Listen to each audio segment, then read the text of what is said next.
Hi grade 8 students, welcome to Math Like TV. Ang video ito, aking tuturo sa inyo, factoring by grouping. Tapusin nyo lamang ang video ito hanggang sa dulo upang kayo ay mayroong matutunan. Now without further ado, atin nang simulan. Kadalasan tayo nagpa-factor sa polynomial mula sa monomial, binomial hanggang sa trinomial. This time, ang ating ngayong ipa-factor na polynomial, ito ay mayroong 4 terms or higit pa. So ito ngayon ang ating ipa-factor by grouping. Ngayon ang ating given example ay 2ab plus 2am minus b minus m. Ang gagawin natin ay kunin natin ang GCF or greatest common factor. Itong unang group natin, itong 2ab plus 2am. So ang kanyang GCF dito ay 2a. So ilagay natin ang 2a. Then prepare tayo ng close parenthesis. Okay, so i-divide natin itong 2a dito sa unang group, the first term and second term. So ab divided by 2a, that is cancel na itong 2a, ang natira dito ay yung b. Then kopyahin yung plus sign. Then divide natin 2am divided by 2a, cancel na ito, 1 na lang natira. So ang maiwan na lang dito ay yung variable na m. Ngayon itong pangalawang group, mayroon siyang minus sa gitna. So ang gagawin natin, so ating siyang isi-change bawat term ang kanilang sign. Kaya itong negative dito, ito ay understood na may 1. Pag i-multiply mo dito, magiging negative b. At itong negative a, magiging positive m. Pero silang GCF na negative 1. Kaya pag i-multiply mo yan, distribute property bawat term, so magiging negative b at saka magiging positive m. Ngayon, kukunin natin ang common sa kanila. Ito ay b plus m, close parenthesis, then times, ang natira ay yung 2a minus 1. Okay, ito ang factor niya. Ngayon, kung i-check nyo po ito, by using FOIL method, pag i-multiply mo ito, ang kanyang magiging product ay dito sa ating given na expression.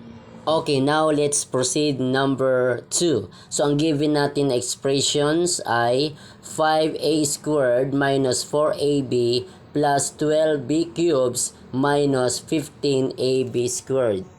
Ngayon, itong number 2 na given na expression, pwede natin ito i-arrange. Okay, dito sa 4ab, isama natin itong minus 15ab. Ilipat lang natin dito, magkatabi sila. At saka yung 12, ito yung ilalagay natin sa hulian, itong 12b cubes. Ganyan na po. Ngayon, pagkatapos natin ma-arrange, tayo ngayon ay mag-group na. Kunin natin ang kanilang GCF.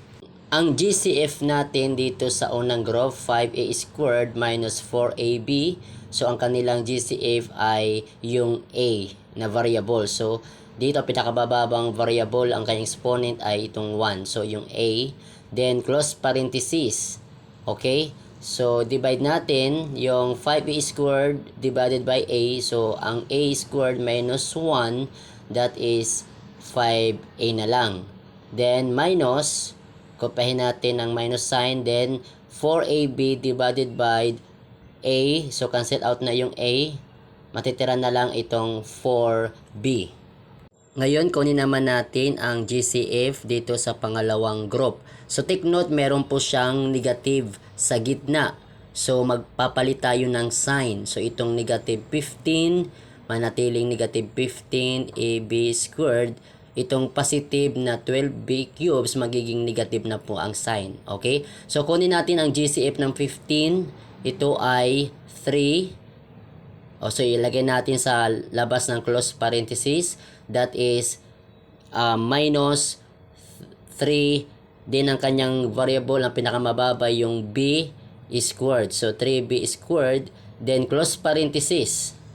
Ngayon, i-divide na natin ang GCF dito sa first term and second term sa ating pangalawang group. So, 15ab squared divided by 3b squared. So, cancel out na yung b na variable. So, ang titira na lang ay yung 5a. Then, ito namang 12b cubes, divide natin dito sa negative 3b squared. So that is positive 12 divided by negative 3, that is 4. Then yung cubes at saka yung squared, subtract lang natin. So ang matitira na lang ay yung isang b na lang. Okay? That is negative 4b. Ngayon, kunin na natin ang kanilang common factor. Dito makikita natin na parehas na yung nasa loob ng close parenthesis.